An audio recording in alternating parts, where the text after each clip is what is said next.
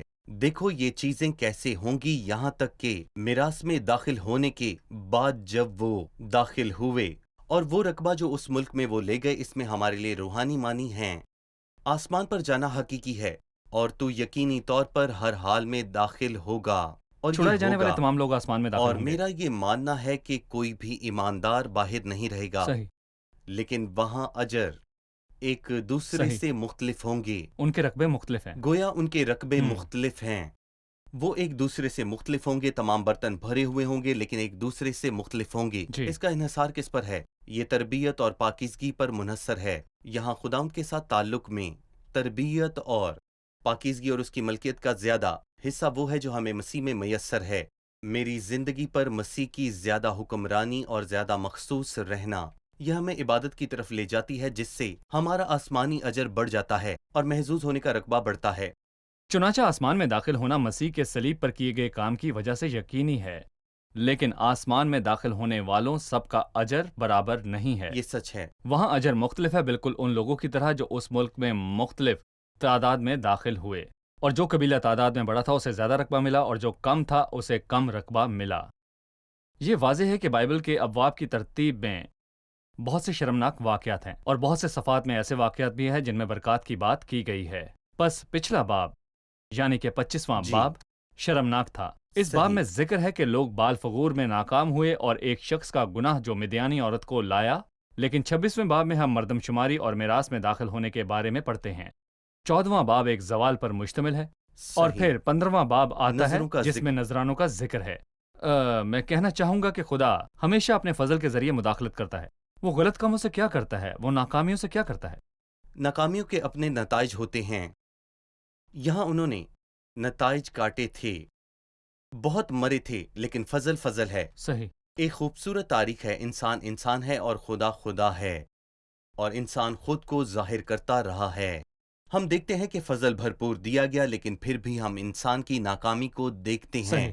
اور وہ اوپر سے گر پڑا۔ اور خدا کیا کرتا ہے؟ وہ انسان کو اس سے نپٹنے دیتا ہے، لیکن اس کا دل تبدیل نہیں ہوتا۔ پس فضل واضح ہے، اور بال فغور کی کہانی میں جو کچھ ہوا وہ واقع ہے۔ اگر خدا کی جگہ پر ہوتے تو کہتے کہ شاید یہ سب کچھ آپ کی وجہ سے ہوا نکل ہے، جاؤ۔ اور میں تم سے بڑی قوم کو لاؤں گا، اور خدا نے موسیٰ سے یہی کہا تھا۔ اگر ہم خدا کی جگہ پر ہوتے تو یہ آسانی صحیح۔ سے کرتے، لیکن خدا یہ نہیں کرے گا، وہ نہیں کرے گا۔ تم تعداد کے مطابق داخل ہوگے اور کوئی بھی باہر نہیں رہے گا، اور تمام قبیلے داخل ہوں گے تو دان اور شمعون بھی داخل ہوں گے۔ جی شمعون داخل ہوگا، وہ باہر نہیں رہے گا۔ لیکن یہاں پر ایک اور بات بھی ہے کہ تم نے یہاں کیا کھویا ہے۔ فضل ہمیشہ فضل ہی رہے گا کیونکہ یہ خدا ہے۔ شکریہ۔ ہمارے پروگرام کا وقت ختم ہوا چاہتا ہے۔ آئیے مہمانوں سے رائے جانیں۔ آج کے پروگرام میں آپ نے کیا سیکھا؟ خداوند ہمیں محفوظ رکھنے اور ہمیں شیطان کے خیالوں اور سازشوں کو سمجھنے اور جاننے کی بصیرت عطا کرے، چاہے وہ شیر کی یا سانپ کی صورت میں آئے۔ حوصلہ افزائی کی بات یہ ہے کہ تاریکی مناظر کے درمیان ہم روشنی کی ایک کرن کو دیکھتے ہیں جو خداوند کے لیے عزت رکھتا ہے اور خدا کے ساتھ شراکت رکھنے کا رویہ رکھتا ہے۔ جیسے علی اظہر کے بیٹے فیخاس نے رکھا، ہم نے باب 25 میں دیکھا کہ اس حقیقت کے باوجود کہ وہ گناہوں میں گر گئے تھے، لیکن باب 26 میں خداوند انہیں دوبارہ برکت دینے کی بات کر رہا ہے۔ اگر ہمیں فیصلہ کرنا پڑتا ہے تو شاید ہم کہتے خدا کو انہیں چھوڑ دینا چاہیے تھا اور اپنے لیے بہتر لوگوں کا چناؤ کرنا۔ شکریہ، خدا آپ کو برکت دے۔ ڈاکٹر بہت احسان، شکریہ آپ کا بھائی، بھی خدا شکریہ۔ آپ کو برکت دے۔ ناظرین، آج کا پروگرام میں اس بات کے ساتھ ختم کروں گا جو انسان کے بارے میں کہتی ہے جس نے خدا کی سائیڈ لی اور غیر جانبداری نہیں جانتا تھا۔ اس نے درمیانی زمین کی تلاش نہیں کی۔ اس نے دیکھا کہ خدا کے حقوق ضائع ہو رہے ہیں، لہٰذا اس نے خدا کا ساتھ دینے کا فیصلہ کیا۔